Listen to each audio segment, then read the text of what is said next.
กราบทักทายสบายดีและสวัสดีครับพ่อแม่พี่น้องเนาะบ่ว่าจะอยู่ในประเทศหรือว่าต่างประเทศนะพี่น้องก็ขอต้อนรับพี่น้องเฮาทุกคู่ทุกคนเข้าสู่ซอง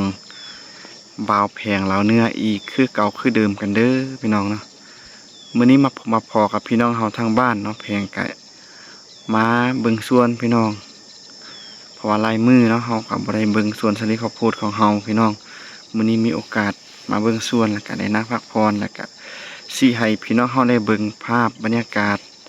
ในระหว่างมื้อที่ผ่านมาพี่น้องเพราะว่า2-3 มื้อที่ผ่านมาแพงกับเมียแล้วก็ครอบครัวก็ได้ขึ้นนอนเฮือนหลังใหม่ของแพงกับเมียที่ว่าแพงเคยให้พี่น้องเฮาได้เบิ่งหั่นล่ะพี่น้องว่าแพงก็บ่ได้ถ่ายคลิปแบบเต็มให้พี่น้องเฮาได้เบิ่งเนาะพี่น้องเนื่องจากเฮาก็มีเวียกหลายอันหลายแนวพี่น้องที่ว่านางโอนางลมกับพี่กับน้องลุงป้าน้าอาที่ว่ามาม่วนมาซืนมาร่วมงานของพวกเฮาเนาะพี่น้องแต่ว่าตอนนี้แพงก็ได้มีโอกาสมามาลมกับพี่น้องเฮาเดี๋ยวแพงจะให้พี่น้องเฮาได้เบิ่งภาพที่ว่าแพงเก็บภาพบรรยากาศในตอนที่ว่าเฮาขึ้นเฮือนใหม่เนาะพี่น้องเอาเป็นว่าไปเบิ่งพร้อมกันพี่น้องเนาะเอาพี่น้องเนาะมาฮอดตอนนี้แพงกะสิให้พี่น้องเฮาได้เบิ่งภาพในการบรรยากาศเนาะที่ว่าเฮามานอนเฮือนพี่น้องอันนี้ก็คือมีพี่น้องมาดินมาหามาเยี่ยมมายามมานั่งม่วนมาซืนมาแสดงความยินดีกับเฮาหั้นนะพี่น้องนี่เฮาก็ได้กินเหล้าให้พี่น้องทั้งกินเหล้าให้ได้แล้วก็นั่งนั่งลมน้ำเท่าน้ำแก่น้ำลุงป้าน้าอาของเฮาพี่น้องอาหารการกินก็บ่ได้มีหยังหลายพี่น้องก็อยู่แบบบ้านๆจังซี่เนาะพี่น้องพอเพียงแต่เฮาอยู่แบบคบหน้าคบตากันก็คือว่าเฮามีความสุขแล้วเนาะพี่น้องที่ว่าเขาเจ้ามาเยี่ยมมายามมาแสดงความยินดีของเฮานำเฮาถึงว่าเฮือนของเฮาหันสิเป็นเฮือนหลังน้อยๆเนาะแต่ว่าพี่น้องของเฮาก็มาคบหน้าคบตาจังซี่เฮาก็รู้สึกดีอกดีใจแล้วก็เฮาก็พร้อมที่ว่าจะสนับสนุนถึงว่าอาหารการกินของเฮาจะมีเล็กน้อยเฮาก็กินตามมีพี่น้องเนาะมีส่ำใดก็กินส่ำนั้นพี่น้องเนี่ยส่วนทางข้างนี่ก็คือเป็นเหล้าให้พี่น้องก็คือเอกลักษณ์ของชนเผ่ากะหมู่เฮาเวลาพี่น้องมาเยี่ยมมายามก็พากันกินเหล้าให้ม่วนซื่นตามภาษาบ้านเฮาพี่น้องอันนี้เนาะพี่น้องก็คือสภาพหลังจากที่ว่าเฮากินข้าวแล้วก็กินเหล้ากินเบียร์สามัคคีกันบางคนก็เมาก็เริ่มเมาเริ่มซี้กันแล้วพี่น้องนี่บางคนก็ฟ้อนตามภาษาคนมักม่วนตามอัธยาศัยของไผของมันพี่น้องก็ใช้ชีวิตแบบบ้านๆจังซี่ล่ะพี่น้องเอ้ยชนเผ่ากะหมู่เฮาก็บ่มีหยังหลายพี่น้องส่วนหลายก็แม่นอาชีพเฮ็ดไร่เฮ็ดสวนการอยู่การกินก็ยังบ่ท่วงบ่ทันกับสังคมใหญ่ๆหันน่ะพี่น้องเฮายังอยู่กันแบบพี่แบบน้องเนาะเว้าง่ายๆก็คือยังใช้ชีวิตแบบค่อนข้างดั้งเดิมหรือว่าเฮายังรักษาเอกลักษณ์ที่ว่าเป็นเอกลักษณ์เฉพาะตัวของเฮาหันน่ะพี่น้องมีส่ำใดก็กินส่ำนั้นพี่น้องพอม่วนพอซื่นการจัดงานก็บ่ค่อยใหญ่โตมโหฬารส่ำใดเนาะพี่น้องกินสามัคคีกันมีน้อยก็กินน้อยมีหลายก็กินตามงบที่ว่าเฮามีเนาะพี่น้องเฮาก็บ่ได้บังคับเรื่องการจัดงานประเพณีต่างๆก็ขึ้นกับเจ้าของเนาะหรือว่าเจ้าภาพถ้าเจ้าภาพมีฐานะแดก็สิกินหลายคันว่าเจ้าภาพเฮามีน้อยเฮาก็พาพี่พาน้องพาแขกมาม่วนมาซืนตามงบประมาณที่ว่าเฮามีน้อยหั่นล่ะพี่น้องเอ้ยนี่ตอนนี้แต่ละคนก็เริ่มเมาเริ่มเซก็ม่วนตามความม่วนความมันของแต่ละคนพี่น้องยังบ่ฮอดตอนแลงเทื่อใดพี่น้องอันนี้นะยังเป็นตอน 4-5 โมงแลงเนาะเขาเจ้าก็เริ่มเมาเริ่มเซเฮาก็ได้เก็บภาพบรรยากาศเหล่านี้เพื่อเป็นความทรงจำว่าครั้งหนึ่งเฮาเคยอยู่จุดนี้เนาะพี่น้องตอนเฮาสร้างเนื้อสร้างตัวใหม่ๆเนาะเฮาก็สิได้เก็บภาพบรรยากาศเหล่านี้ให้พี่ให้น้องเฮาได้เบิ่งว่าครั้งหนึ่งเฮาเคยอยู่จุดที่ว่าเล็กๆจังซี่เนาะพี่น้องเคยม่วนเคยซืนจังซี่ก็ให้พี่น้องเฮาเบิ่งแล้วก็พี่น้องเฮาทางบ้านเนาะโดยเฉพาะก็คือพี่น้องฝั่งไทยแล้วก็พี่น้องต่างแดน เมื่อได้เห็นภาพบรรยากาศการม่วนการซื่นแบบบานๆจังซี่รู้สึกอยากไปสัมผัสก็สามารถเข้าไปเที่ยวอยู่ในประเทศลาวเฮาได้เด้อพี่น้องเนาะบ่ว่าจะเป็นพี่น้องต่างแดนเนาะก็สวยเข้าไปเที่ยวไปชมไปเยี่ยมไปยามถือว่าเป็นเอกลักษณ์ของชนเผ่ากะหมู่เฮาก็อยู่ง่ายกินง่ายม่วนซื่นตามต้นทุนที่ว่าเฮามีพี่น้องเอ้ยนี่การลำวงสามัคคีก็บ่มีหยังหลายพี่น้องมีแต่เขาเจ้าม่วนแล้วก็รู้สึกอยากฟ้อนลำวงก็ขึ้นมาม่วนตามจังหวะที่ว่าเขามัก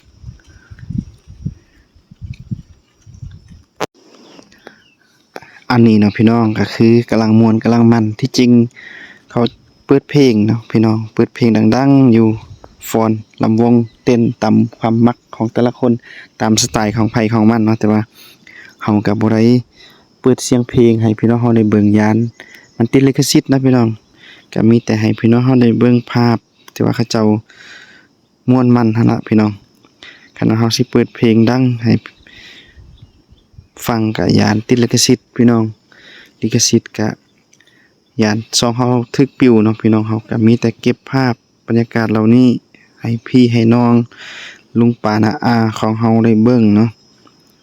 การใช้ชีวิตของเฮาพี่น้องนี่ยกซ้ายยกขวากันอยู่ก็ม่วนตามประสาที่ว่าคนมักม่วนพี่น้องถึงว่าต้นทุนของเฮามันสิมีน้อยแต่ว่าเฮาก็ม่วนตามงบของเฮานี่แต่ละคนก็จองกันขึ้นติ๊กๆนี่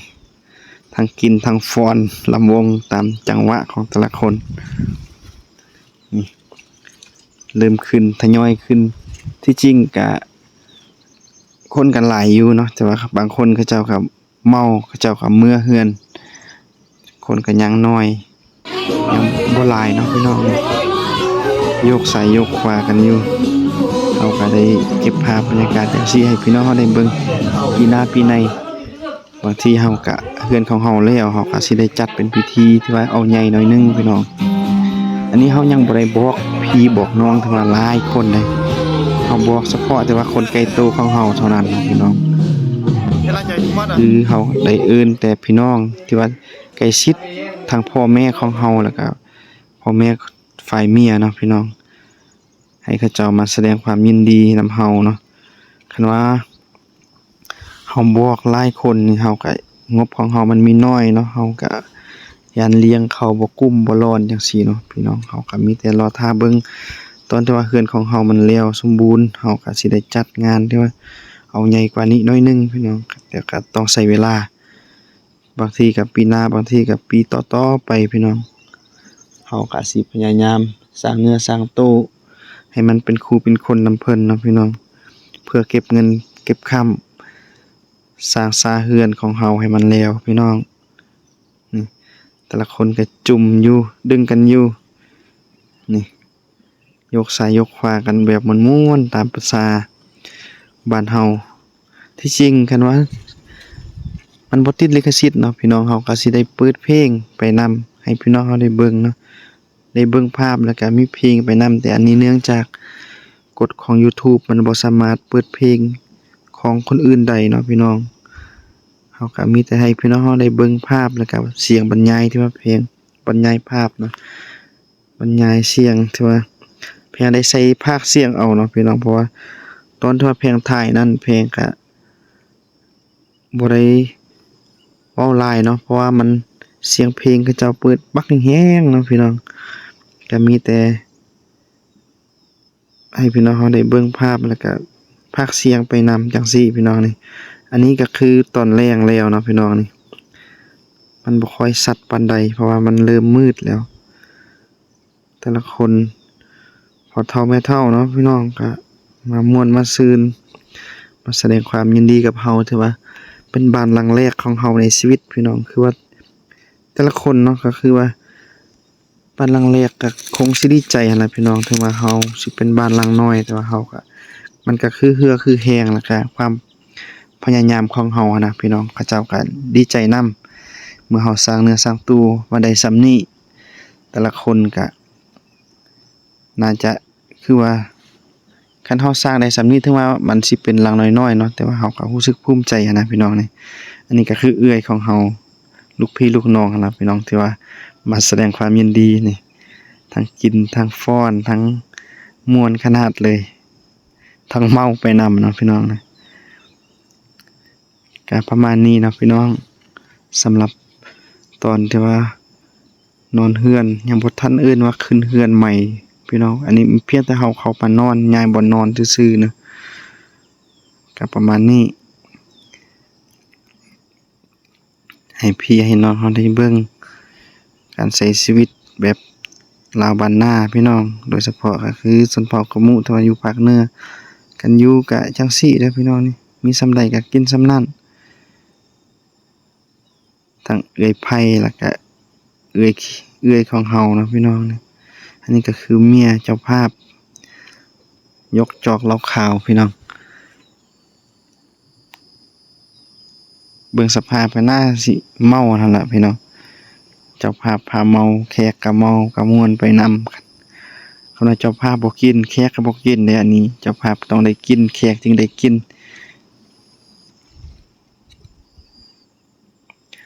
ที่จริงแพงก็อยากให้พี่น้องเฮาทางบ้านเนาะโดยเฉพาะก็คือคนที่ว่าจากบ้านจากเมืองมีเวลาก็เข้ามาเยี่ยมมาชมวิถีชีวิตของลาวพี่น้องเพราะว่าบางคนก็สิเคยใช้ชีวิตอยู่จุดนี้เนาะบางคนอาจสิบ่เคยใช้บางคนอาศัยแต่ในเมืองบ่เคยมาสัมผัสจังซี่ก็ลองมาสัมผัสเบิ่ง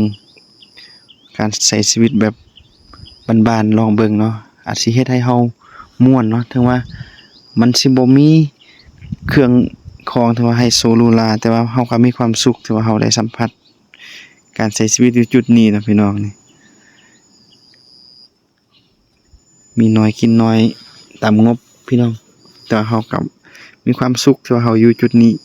ถึงแม้ว่าแพงสิบ่เคยอยู่จุดนี้มาก่อนพี่น้องเพราะว่าแพงเคยเว้าให้พี่น้องเฮาฟังผ่านมาเนาะพี่น้องแพงก็บ่ได้อยู่บ้านก็เป็นเวลา 7-8 ปีเนาะแพงก็บ่คิดว่าฝันว่าตัวเองสิกลับมาอยู่จุดนี้แต่ว่าแพงก็ได้กลับมาอยู่บ้านแล้วก็สร้างครอบสร้างครัวก็บ่ได้ไปทางใดพี่น้องแพงก็ที่จริงแพงก็ใช้ชีวิตอยู่ในเมืองก็ประมาณ7ปีกว่าเกือบปีที่8แต่ว่าเนื่องจากตอนนั้นเนาะสถานการณ์โควิดเฮาก็ได้กลับมาอยู่บ้านแล้วก็เบิ่งสภาพทางบ้านโดยเฉพาะก็คือพ่อแม่ก็เริ่มแก่เริ่มเฒ่าเฮาก็ได้บ่ไปทางใดพี่น้องตัดสินใจมาสร้างครอบครัวเนาะพี่น้องมาใช้ชีวิตจังซี่หั่นล่ะพี่น้องแต่ว่าแพงก็ยังสิพยายามเก็บภาพบรรยากาศที่ว่าแพงมาใช้ชีวิตจังซี่มาอัปเดตมาเผยแพร่ให้ชาวโลกได้รับรู้เนาะพี่น้องหรือว่าพี่น้องทางบ้านเฮาได้เบิ่งได้ชมไปพร้อมกันกับวิถีชีวิตบ้านนอกบ้านนาพี่น้องถือว่ามัน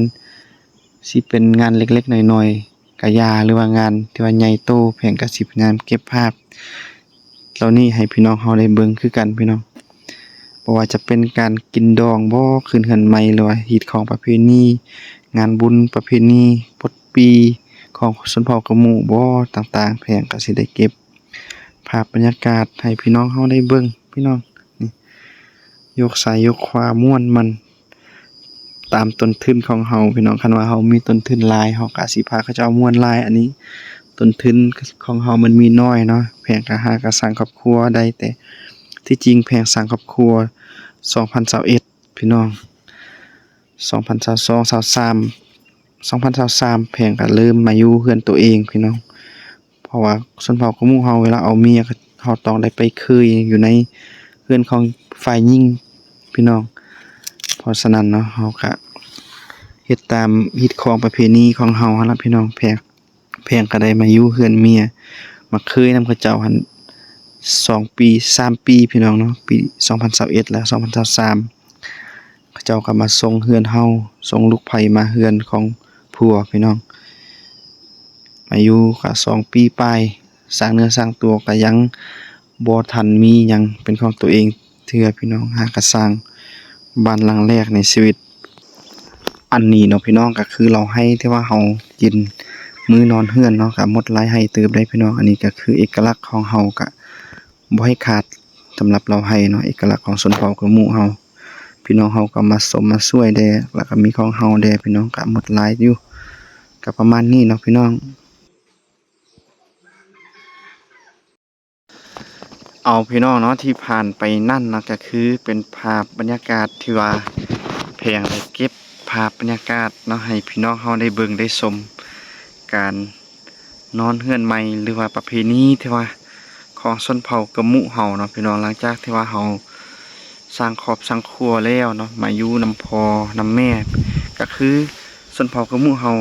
หลังจากที่ว่าแต่งงานแล้วเนาะต้องได้เอาลูกเอาเมียมาอยู่นำพ่อแม่ของฝ่ายชายพี่น้อง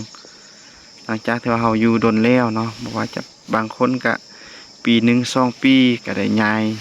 แยกเฮือนลงมาพี่น้องเนาะคือแพงกับเมียจังซี่ก็ได้มาอยู่นำพ่อแม่ก็ได้3 ปีเนาะพี่น้องได้3กับปีนี้เนาะพี่น้องแพงก็